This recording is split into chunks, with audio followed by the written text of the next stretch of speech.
In this video, I'm going to show you how to change a strap which has traditional spring bars.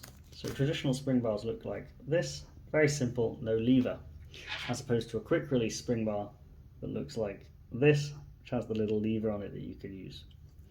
So the strap with a traditional spring bar looks like that. And you have to use a spring bar tool like this, which has a little end with a notch on it. So you can see the notch there, and you can also see that the tool is curved. You take the tool and you put it into the gap between the lug of the watch and the strap.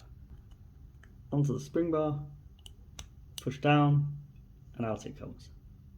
To get it, I'm not going to change the strap, but you could change the strap at this point or add a quick release strap.